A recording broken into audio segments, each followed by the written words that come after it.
नमस्कार, वंदे मातरम। दोस्तों, स्वागत है आप सबका सैनिक पाठशाला में। आज के वीडियो के 4 महत्वपूर्ण जानकारियों को लेकर आया हूं, जैसे आप बोर्ड पर देख पा रहे हैं।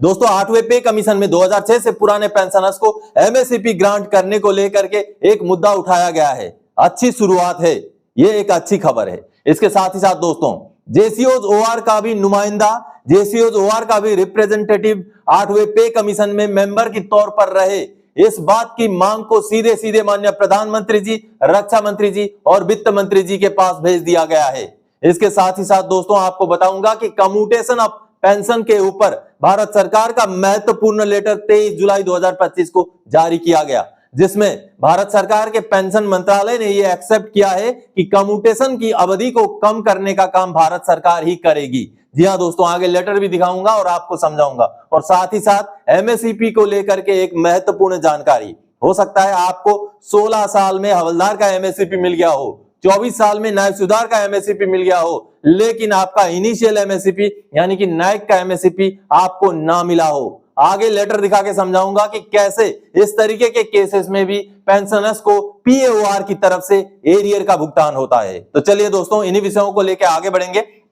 आगे बढ़ने से पहले हमेशा की तरह मेरा आप सबसे आग्रह है, ये सामने जो आंकड़े देख पा रहे हैं, अभी भी बहुत सारे ऐसे व्यूअर्स चैनल में मौजूद हैं जो चैनल के वीडियोस तो देखते हैं लेकिन अभी तक चैनल को सब्सक्राइब नहीं किया हुआ है, यानी कि नॉट सब्सक्राइब वाले पेंशनर व्यूअर भी वीडियोस को देखते रहते हैं। तो उनसे मेरा आग्रह है, आने वाले समय में 8वें पे कमीशन से जुड़ी हुई आपके फायदेमंद बाकी जानकारियां भी अगर सैनिक पाठशाला से आप निरंतर पाते रहना चाहते हैं तो फटाफट से चैनल को सब्सक्राइब जरूर करें। चलिए अब आगे बढ़ते हैं दोस्तों। जैसे आप बोर्ड पर देख पा रहे हैं, सबसे पहले अच्छी पहल, प्री 2006 पेंशनर्स को एमएसपी देने के पॉइंट को 8 सीपीसी के टीओआर में डालने के लिए भेजा गया। जी हाँ दोस्तों, ये सही शुरुआत है और बड़ी शुरुआत है दोस्तों। मैं अमूमन ये मुद्दा उठाता रहता हूं, 2006 से पुराने पेंशनर्स को भी एमएसपी का फायदा दिया जाना चाहिए।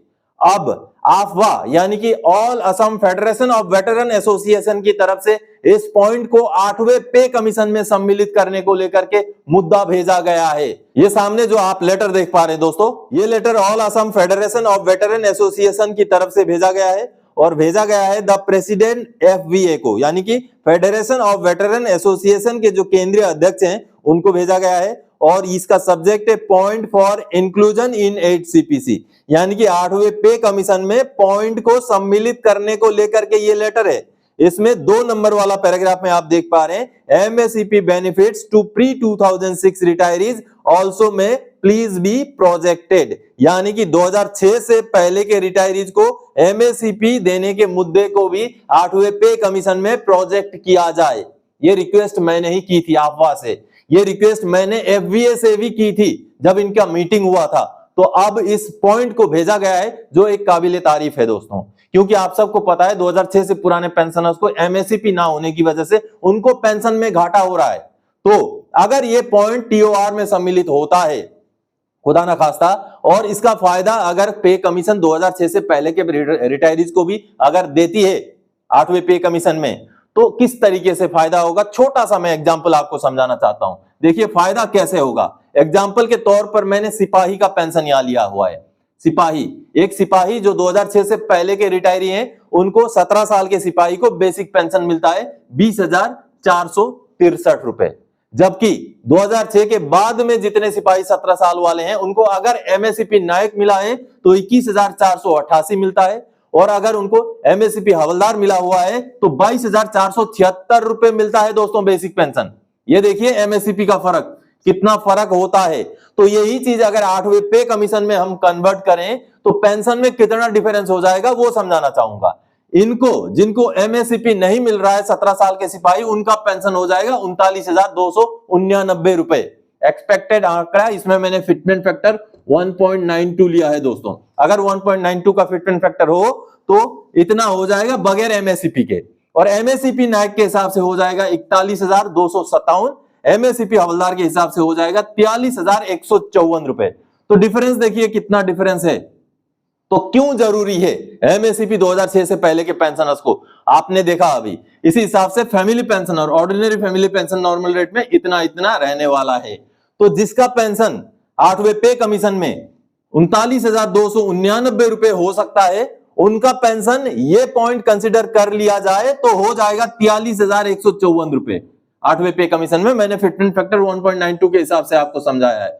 तो देखिए कितना महत्वपूर्ण है कि 2006 से पुराने पेंशनर्स को भी एमएससीपी का फायदा दिया जाए।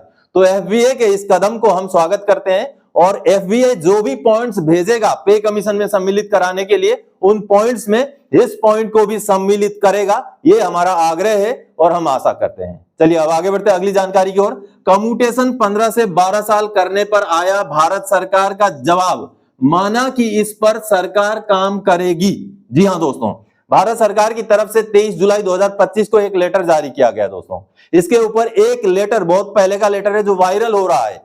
कई बार ये लेटर लोगों को भेजा जाता है, ये सामने आप लेटर देख पा रहे हैं। और ये लेटर भारत सरकार का डीओपीटी ने, भारत सरकार के ही डीओपीपीडब्ल्यू यानी कि पेंशन मंत्रालय का जो पर्सनल एंड ट्रेनिंग विभाग ने पेंशन एंड पेंशनर वेलफेयर विभाग को भेजा था। इस लेटर में एक जो रिक्वेस्ट आया था पेंशनर एसोसिएशन की तरफ से कि कम्यूटेशन का अवधि को 15 साल से 12 साल किया जाए, उसी रिक्वेस्ट को डीओपीटी ने डीओपीपीडब्ल्यू को भेजा था।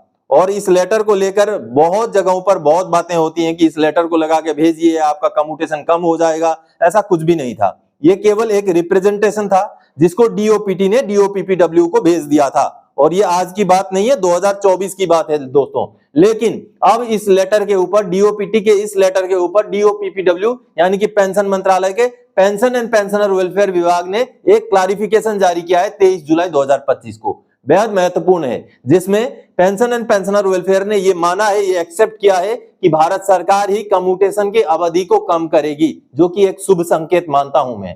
चलिए अब लेटर को देखते हैं दोस्तों। भारत सरकार के पेंशन एंड पेंशनर वेलफेयर की तरफ से ये लेटर जारी किया गया है।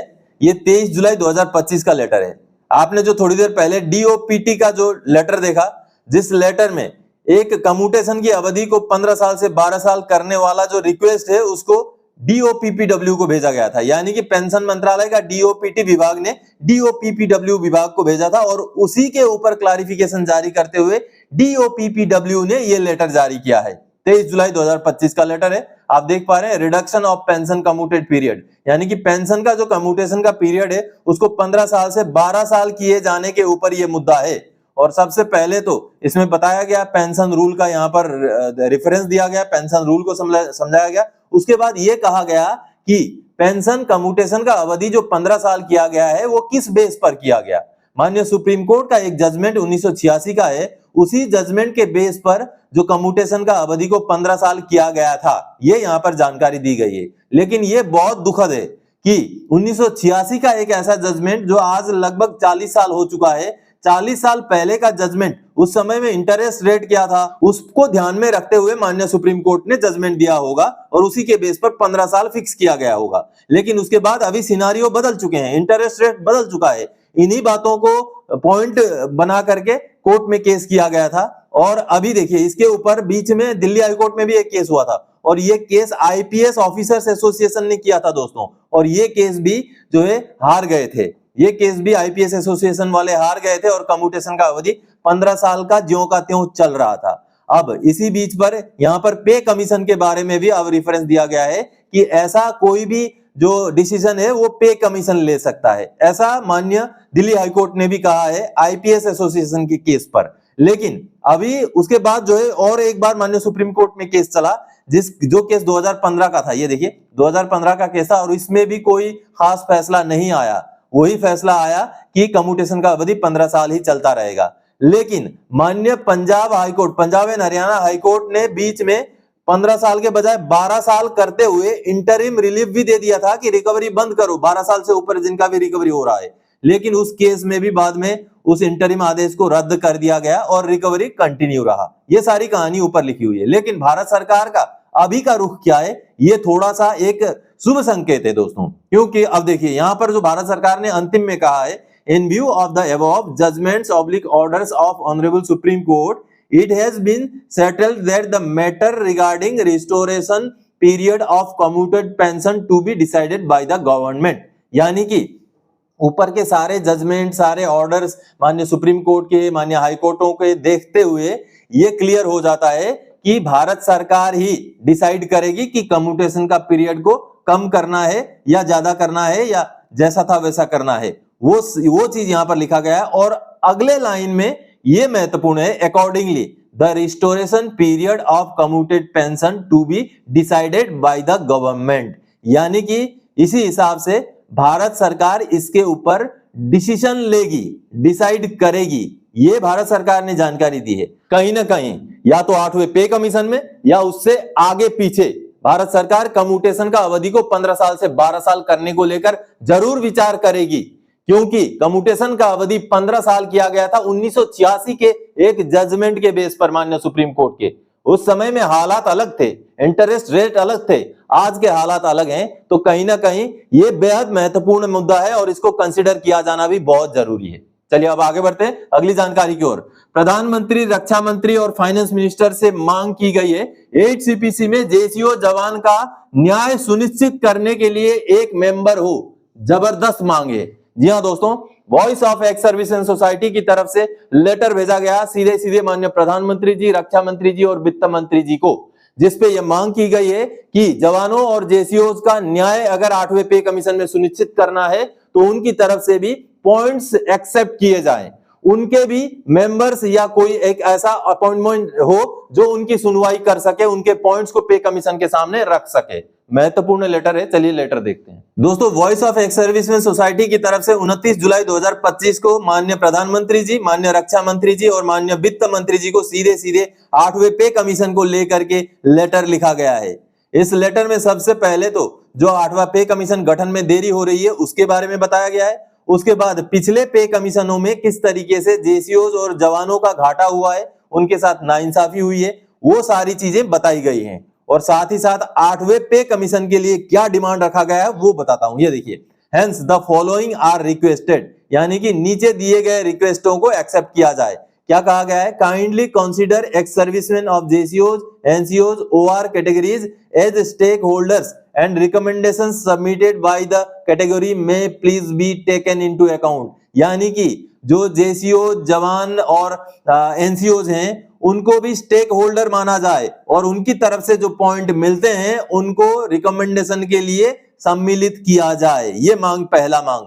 दूसरा मांग, please announce the terms of references and appoint of its chairman and members at the earliest, please duly incorporate the suggestion mentioned in para 3, यानी कि ये जल्दी से जल्दी टर्म्स ऑफ रेफरेंसेस जारी किए जाएं और जो कमिटी है उसका गठन जल्दी से जल्दी किया जाए और ये वाला जो पॉइंट है इसको माना जाए। अगला पॉइंट ये महत्वपूर्ण है, इफ पॉसिबल, अगर संभव है तो kindly enclose one ex serviceman of जेसीओज, NCOs, OR categories in the commission either as a member or any other appointment to assist the commission in the matter of ex servicemen of JCOs/OR categories, यानी कि ये महत्वपूर्ण मांग की गई है कि इस बात को कंसिडर किया जाए, अगर संभव है तो एक जेसीओ, जवान या एनसीओ को मेंबर के रूप पे या कोई ऐसा अपॉइंटमेंट में रखा जाए जिनसे फीडबैक लिया जा सके, जवानों के जो पॉइंट्स हैं उनसे लिया जा सके, ऐसा एक अपॉइंटमेंट या ऐसा एक मेंबर जेसीओ जवानों का भी रखा जाए। इस लेटर को कंसीडर करते हुए भारत सरकार को 8वें पे कमीशन में जवानों, जेसीओज का भी नुमाइंदा या रिप्रेजेंटेटिव जरूर रखा जाना चाहिए। चलिए आगे बढ़ते हैं अगली जानकारी की ओर। कमाल है, एमएससीपी 1 से पहले ही एमएससीपी 2 दे दिया।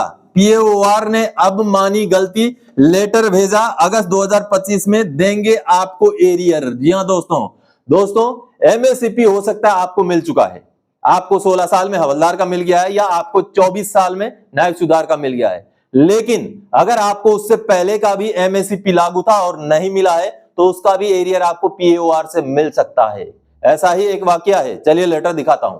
दोस्तों, ये राजरिफ पीएओआर की तरफ से 23 जुलाई 2025 का ये लेटर है, पेंशनर को एड्रेस किया गया है। यहां पर एक महत्वपूर्ण खुलासा हो रहा है। यहां पर यह खुलासा हो रहा है कि पेंशनर को एमएससीपी नायक वाला दिया नहीं, हवलदार वाला दे करके रिटायर कर दिया। अब पेंशनर को जब पता चला, जब वो जागे, तब जा करके अब इन्होंने एक्सेप्ट किया। ये देखिए, पीओआर ने एक्सेप्ट किया कि आपको हम नायक का एसीपी भी दे देंगे, एमएससीपी दे देंगे और उसका एरियर का भुगतान अगस्त 2025 में कर देंगे। देखिए, उपरोक्त विषय के संदर्भ में आपको सूचित किया जाता है कि आपकी नायक की एमएससीपी फ्रॉम डेट 15 नवंबर 2007 इस कार्यालय में समायोजित कर दी गई है। जिसके एरियर का भुगतान आपको माह जुलाई 2025 की क्लोजिंग के पश्चात माह अगस्त 2025 में कर दिया जाएगा।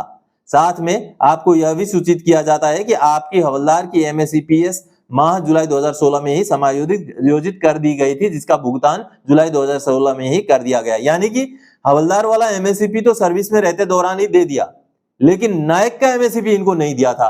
अब इन्होंने ये एक्सेप्ट किया है कि आपको नायक का भी MSEP लागू था, जिसका हमने अभी कार्रवाई कर दिया है और अगस्त 2025 में जिसका एरियर का भुगतान कर दिया जाएगा। तो बेहद ये महत्वपूर्ण है दोस्तों। बहुत सारे ऐसे पेंशनर होंगे जिनको पहला वाला MSEP लागू था, नहीं मिला, सीधे सीधे हवलदार का MSEP मिल गया, तो वैसे पेंशनर इस कैटेगरी में आते हैं, अपना पहला यानी कि नायक वाला MSEP का भी एरियर वो प्राप्त कर सकते हैं। सर्विस में रहते टाइम, रिटायरमेंट होने से पहले 16 साल कंप्लीट होने के बाद जो है MSEP हवलदार मिल गया पेंशनर को, लेकिन उससे पहले भी MSEP नायक भी उनको मिलना चाहिए था, जो उनको नहीं मिला था। तो अब की बार ये जो PAOR ने लेटर उनको दिया है कि उनका MSEP नायक एडजस्ट करके उनका एरियर का भुगतान अगस्त के महीने में कर दिया जाएगा। तो महत्वपूर्ण बात है, आप भी समझ लीजिएगा। आपको अगर MSEP हवलदार मान लीजिए 16 साल सर्विस में मिल भी गया हो, लेकिन अगर आप एलिजिबल थे 2006 के बाद आपका MSEP नायक ड्यू था, वो नहीं मिला है, अगर आपका प्रमोशन नायक का नहीं हुआ था उस समय तक, तो आपको वो भी लागू है, उसको लेकर भी आपको ग्रीवेंस डालना है, अपने रिकॉर्ड को रिप्रेजेंटेशन करना है दोस्तों। तो दोस्तों आज के इस वीडियो में इन्हीं महत्वपूर्ण जानकारियों को लेके आया था। आगे और कोई जानकारीदायक आपसे सरोकार रखने वाला विषय लेके मैं फिर से हाजिर हो जाऊंगा। तब तक के लिए जय हिंद दोस्तों।